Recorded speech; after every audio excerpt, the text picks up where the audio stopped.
Okay, welcome back. Now with task 1 and 2 out the way, and feel free to send those in to your lecturer for a bit of feedback, the yield test and the standard recipe cards, and then we'll proceed on to task 3. So task 3 wants you to develop and construct menu types. So you've got to create 6 menus using the templates and guidelines. You have menu items in this pack to choose from. Some of them will be the items that you've already costed in the standard recipe cards before. What you must consider is the target customers that you have in your demographics. So the area that you're in will depend on the type of food and cost that those people will want to spend. Okay, so let's say you're a pub in an industrial area. You're probably not going to go and put lobster bisque on the menu. It probably won't sell much, whereas things like chicken schnitzel, beef schnitzel will sell quite a lot, depending on the type of people coming into your establishment. Menu balance is always good too. So you're not just having one type of food method of cookery. You're using all different types. You've got textures in there as well. A balance in the way of diet as well. So lighter items, heavier items, depending on the season, variety of food items. So it's not just meat, it's other types of foods there as well. The style of the menu, so you might have a special kind of menu, color and texture as well. So lots of color and eye appeal for that as well. So you will need to meet food cost percentage targets on each menu. So you'll see those in a minute. We'll go through those. Clear information is provided on the menus, will be provided in the heading of each menu page. So please read carefully. Sometimes it pays just to read a couple of times. So 6 menus. Menu 1 will be a summer a la carte 3-course menu suitable for modern Australian restaurant. So you're getting all your food items from the menu items list. So let's shoot through to that one.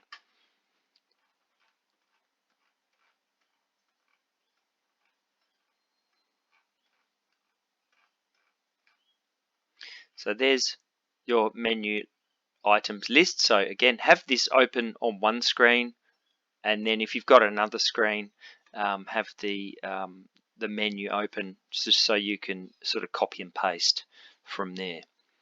So to copy and paste, just highlight, right click, and you can copy.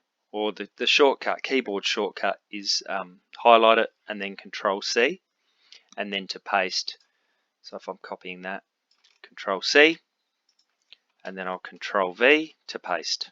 Okay, and Control Z undo. So they're good keyboard shortcuts to know because they'll make your life a little bit easier. So you'll see the souffle comes in there, and you've got to put your costing in there. So they're highlighted, bolded out as well. So they're for you to pick, and the cost is there portion cost. All right, food cost per serve.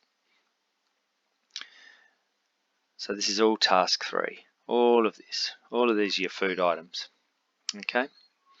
All right. So menu 1, task 3. So highlighted areas. So your goat cheese souffle comes in there. You'll put your cost in there.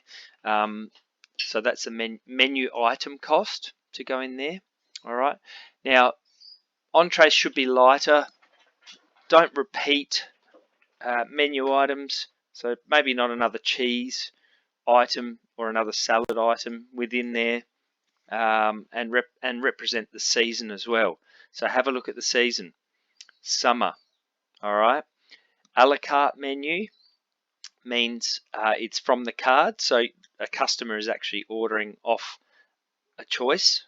Okay, so make sure that you make your menu items not too similar, and a nice vary in there. So you pick them from the previous page and then put them in there and fill them out. Okay, then you will go on to the main course. So that's the range of cost there that you're going to put onto your menu card. All right, not what it costs. That's how much you're going to sell it for. So then there's your seared duck breast that you've costed as well. So you've got a costed item in each course, within each course, and then you've got your sales price that it should be. That's a range for your costs, all right, for your customers. And then you'll send this in for a bit of feedback for potential success on menu 1. Okay, so feel free to just send that page for some feedback. This part here, you'll need to explain why you've chosen this dish and different types of dishes in there, the cost of the menu item, and the food cost percentages in there. So refer back to your this one here for your food costing standard recipe cards. All right, food cost percentages are all in there. Okay.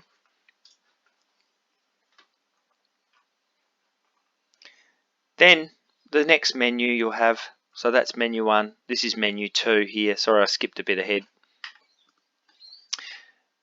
The customers who dined at your a la carte restaurant were impressed. Now they would like a summer menu based from menu items list. The dish must be suitable for bulk preparation and 200 guests. So that's a key word there, is 200 guests in a timely manner. So they don't want to wait. You want to pump out 200 portions, and you want to do it in a really quick manner. Okay, $65 per guest is only for food, so you're not worrying about anything else, no alcohol or anything like that. You need to achieve a food cost of 30%.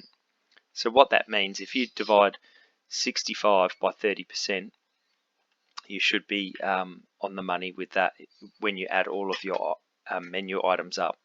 Okay, so go pick your entree, main, dessert, bearing in mind that you might have to change them if they come up too high. Okay, make sure they're simple items as well. An example there would be, let's pick one that's really quite simple to plate up. Let's have a look at apple crumble with vanilla custard. Really, really simple to plate up. You know, you're just putting that in the oven, serving it on a plate with a little bit of vanilla custard, and then you might have a little bit of a garnish on there as well to make it look nice. You know, your main course, you might have this one here, char-grilled wagyu ribeye with Shiraz glaze. That might be really quick to just put on the barbecue or char grill and serve that one. And then, you know, have a look at the entree as well. All right, so you've got to keep your food cost percentage under the 30%.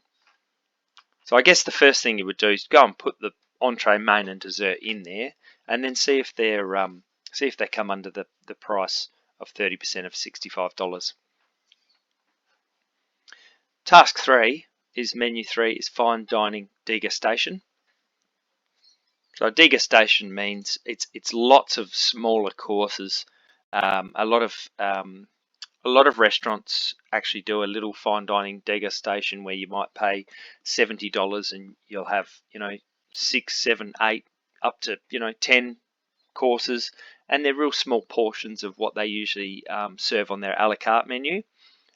So that gives you a good, allows the customer to have a good range of food from that establishment and try all of the menu items. And it's a really nice way to eat food too. You get all little bits and pieces. It's kind of a journey through from light to sort of heavier, and then coming back to light as well. So this one is in autumn. So look at what's sort of around in autumn, bit of research, you know, what fruits and vegetables, what meats, and that sort of stuff, seafood. So you've got to make 5 courses on this degustation menu. It's for 12 guests, $95 per guest, and that's for food only, and a 30% food cost. You must not go over 30%. If you come in at 31%, you might have to tweak something just to bring it under 30%. All right. So go through and do those, just bearing in mind course 1, you might want it to be sort of like an introduction course, you know, so something nice and light just to, you know, stimulate the appetite. Course 2, start getting a bit heavier. Course 3, and then you're coming into a little bit heavier, and you might bring it back down with the dessert. Depending on how heavy your other courses are, depends on how heavy your dessert is. So something, if you've got a really heavy main, like some sort of a braised beef cheek, or a lamb shank or something like that, your dessert might reflect it and might be a little bit lighter, like a souffle or something at the end, where it's not too heavy for the customer.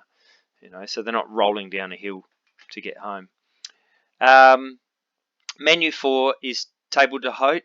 So you will need to prepare that menu for a group of 40 recently retired lady members. So think of what do women like to eat, because they the sexes like to eat something a little bit different. Men and women eat something different.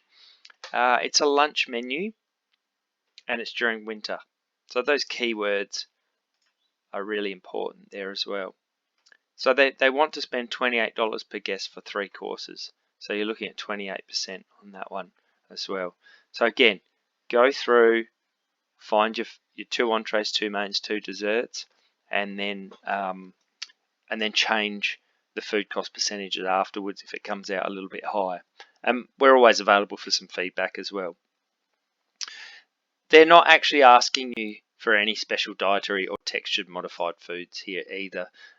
If you want to go ahead and make it, a dish that is for a celiac, add a little note in there if you want to, but they're not asking you to do that. They want you to explain why you've chosen those for a quick, cheap lunch menu, and why you've chosen these dishes for this demographic, so this target retired 40 ladies lunch. Okay. Menu 5 is a buffet. So middle-aged educators from India, Sri Lanka and Malaysia. So Asian sort of food, winter buffet menu. So the first thing that hits my mind when I think winter buffet is wet dishes. So curries and stews and braises. All right, winter buffet. They hold really well in chafing dishes, which is a bain-marie service for buffet. So they're pretty keen on foods within their own ethnicity and culture.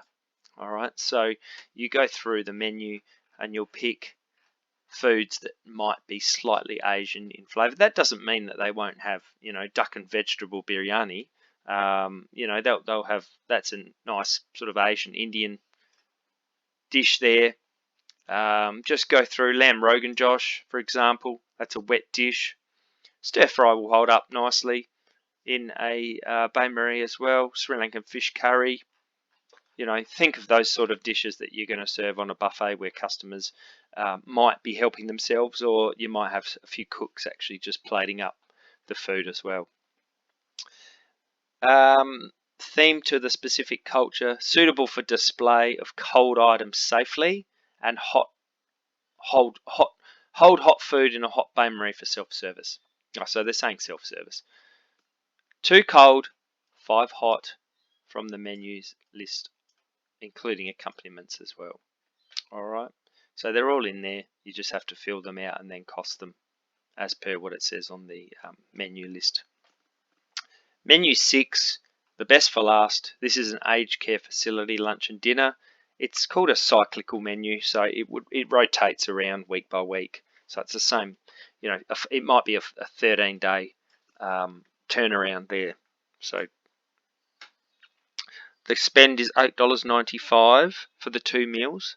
If you come really under in price, let's say you come at $5, you might put in a little serve of a side serve of something in there for them.